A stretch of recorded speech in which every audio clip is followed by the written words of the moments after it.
bilingual web magazine, Dig Tokyo.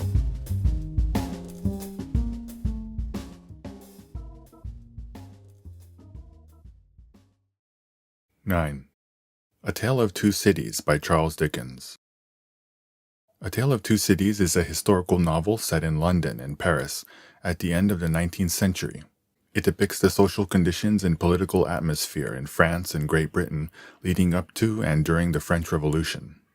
At that time, French peasant farmers, the nation's poorest social class, were in dire straits, and discontent was rapidly rising under the tyranny of the absolute monarchy. Meanwhile, in Britain, workers who had lost their jobs due to the Industrial Revolution were concentrated in the cities, where crime was on the rise. The American Revolution had also sparked much social unrest. In his book, Dickens takes a mostly anti-political tone, but he is critical of both absolute tyranny and the post-revolutionary reign of terror. Dickens' novel is known for its opening paragraph, which is perhaps the most famous in all of English literature. It begins like this. It was the best of times, it was the worst of times. It was the age of wisdom, it was the age of foolishness. It was the epoch of belief, it was the epoch of incredulity. It was the season of light, it was the season of darkness. It was the spring of hope, it was the winter of despair. This duality applies not only to the French Revolution, but to our time as well. The rapid development of ICT has made our lives immeasurably more convenient, but it has also become the source of our discontent. And while the new coronavirus pandemic is our winter of despair, it is also our chance to reassess our values and our way of life, and perhaps open the door toward a spring of hope. 10. Alice's Adventures in Wonderland by Lewis Carroll. Alice's Adventures in Wonderland is a classic children's novel by the British writer Lewis Carroll. It's a fantasy story about a young girl, Alice, who chases after a white rabbit and falls down a hole into a subterranean fantasy world. There, she meets whimsical anthropomorphic creatures such as a grinning Cheshire cat, a hookah-smoking caterpillar, and the Queen of Hearts. British children's literature at the time was didactic, written to instruct the reader about moral lessons, but Carroll's tale is one of the best examples of the literary nonsense genre, where the story plays around with logic, and there are many parodies of Victorian popular culture. Its popularity and legacy is based largely on the fact that it liberated the genre of children's literature from didacticism. That being said, it is nonetheless a tale about a young girl that is forced to grow up through extraordinary circumstances.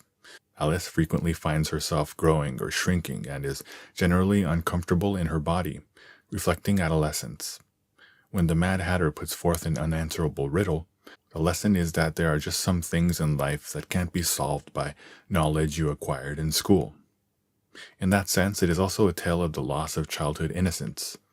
Alice is only 7 years old, and her adventures reflect the way that Western cultures push their children to grow up as quickly as possible. 11. Gone with the Wind by Margaret Mitchell. Gone with the Wind is the epic story following the life of Scarlett O'Hara, the daughter of a plantation owner in Atlanta, Georgia, during the American Civil War and Reconstruction eras. Against the backdrop of the war, the self-centered Scarlett finds herself torn between her feelings for archetypal Southern gentleman Ashley Wilkes and the charming rogue Rhett Butler. The book was adapted into a film in 1939 and was a worldwide success, winning 9 Academy Awards, including Best Picture, Best Director, Best Actress, Best Supporting Actress, and Best Adapted Screenplay. It's interesting to note that the Southern belle Scarlett O'Hara was played by the British actress Vivien Leigh. A few years ago, violence erupted surrounding the controversy over Confederate statues and monuments still standing in the American South. The conflict, of course, had been going on for years. African Americans living in the South have been protesting the statues for a long time on the grounds that they are a reminder of the darkest chapter in American history.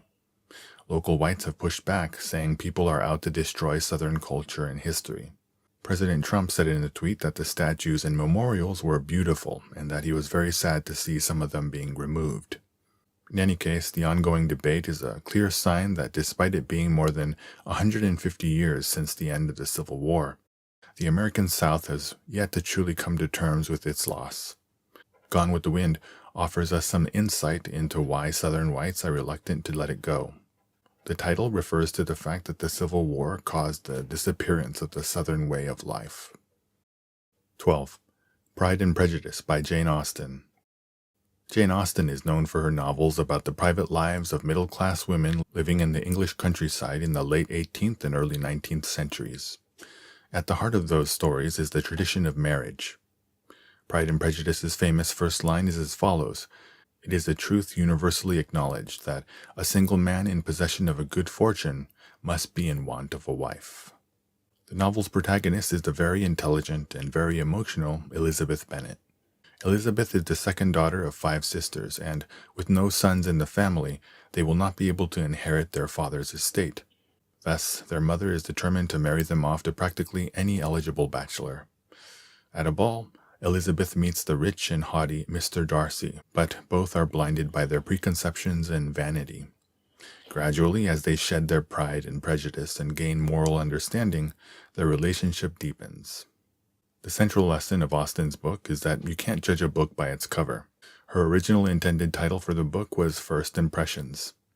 While pride can refer to confidence and self-respect, too much of it can result in an excessively high opinion of one's own importance. Pride and Prejudice has been adapted for TV and the silver screen numerous times, and even inspired the film Bridget Jones' Diary. 13. Moby Dick, or The Whale, by Herman Melville. Moby Dick is the classic example of the great American novel, but ask any American if they've read it, and most will try to fudge their way out of admitting they haven't. Everybody who begins reading this book gives up at least once at some point. It has long, some would say excessively detailed descriptions of whales and whale hunting, and getting through to the end can be a battle. The book follows Captain Ahab in his monomaniacal quest to kill Moby Dick, the great white sperm whale that bit off his leg on his most recent whaling voyage. Ahab is prepared to travel to the ends of the earth for his mission, intimidating his motley crew to stick with him until the bitter end. The story demonstrates the futility of attempting to subjugate nature to our will. Ahab's fate is sealed from the start. It is also a cautionary tale about obsession, something that Americans know a lot about. Ahab's quest is not dissimilar to President George W. Bush's mission to capture Iraqi dictator Saddam Hussein, or President Donald Trump's determination to build a wall along the border between the U.S. and Mexico. It turns out that the American dream is ultimately more about the chase and the journey than it is the destination. Side note, the dance music DJ/producer Moby is said to be the great-great-great-nephew of Melville.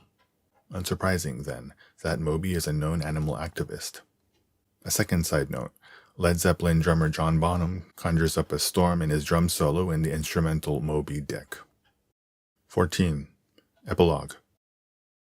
American readers and literary critics like to debate about something called the Great American Novel. They are always searching for the book that captures the spirit of an era and is representative of the American identity. This is born of an inferiority complex. America is only 240 years old, and what it lacks in terms of history, it builds through epic fictional narratives. Every work in this article written by an American author has at one time or another been called a Great American Novel. On the other hand, British literary works like the ones I've covered in this article are often frivolous and concerned with the minutiae of everyday life among rural class society. Yet somehow they exude an air of epic storytelling, a product of the fact that Great Britain has a more clearly defined identity backed by a long history. American literature is almost always about the pursuit of a big dream. The American dream, the idea that everyone, regardless of their upbringing, has the chance and right to pursue their dreams and achieve fame and fortune. Some books affirm that dream, and others lament the fact that it is an illusion, but their protagonists are always searching and chasing. Over the past 50 years or so, however, the illusion of the American dream has completely shattered, and a war is being waged for America's very identity. The quagmire of the Vietnam War, the war in Iraq, the spread of money worship, and the 2008 global financial crisis, 9/11 and the failure to spread democracy in the Middle East. Economic disparity has grown, and the racial divide has only become more pronounced. American society is fractured. The pursuit of efficiency and the dream of consumerism and capitalism has ultimately brought misery. Now in the 21st century, America is lost and hope is under threat of disappearing altogether. The once resilient American people have either lost sight of or given up on their dreams. This is why slogans like "Make America Great Again" appeal to so many, regardless of how empty they may be. Those opposed to President Trump respond with slogans like "America has always been great." Meanwhile, the sun had already begun to set on the British Empire after the First World War, and the end of the Second World War signaled its end. In 1947, it granted independence to its biggest and most important colony, the Indian subcontinent. In 1997, it handed Hong Kong, its last colony, over to the People's Republic of China. An influx of immigrants began to gradually reshape its society starting the 1970s, culminating now in Brexit confusion as the UK tries to decide on its path forward. Dark times have descended upon what was once a beacon of the world. What about the place of media? Back when the novel rose to prominence as the dominant form of narrative art, there was no TV, no Hollywood, and reading was the only pastime for most people. What's more, the pace of life was slower than it is today, and readers had the time to read to their heart's content, while writers endeavored to write longer and longer works to help their audiences pass the time. American writers traveled across the country and overseas, having great adventures and actively interacting with their contemporaries. British writers from affluent families wrote in detail about their social interactions and romantic experiences in a rigid class society. Some modern readers might find their writing and storytelling tedious, but for people at the time, there was meaning in length and narrative detours, enjoying the journey rather than being obsessed with the destination. The literary works I've covered in this article come from such times. Over the past 50 years, however, media has advanced by leaps and bounds, changing our lives irreversibly in the process.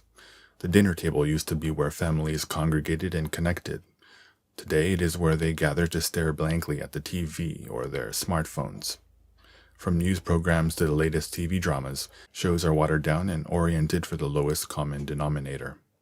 Since we've entered the 21st century, we have been conditioned by the internet and social media to crave news and information in short sound bites and headlines, and it has become a Herculean effort to get users to read things longer than 280 characters. In our society's blind pursuit of efficiency, the slack has been removed from our lives, the redundancies ironed out. As a result, we have reached a point where we are able to get our hands on the information we want almost immediately.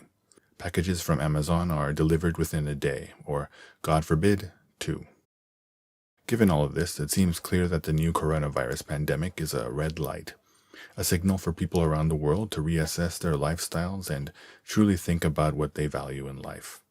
We've gone from consuming information as efficiently as possible to trying to figure out ways to pass the time with joy. And what about the Japanese? Naturally, taking time off of work is out of the question for the workaholic society. What's more, a recent survey the Ministry of Health, Labor, and Welfare conducted online indicated that only 5.6% of people had started teleworking. These books might just be required reading for the Japanese more than anybody else.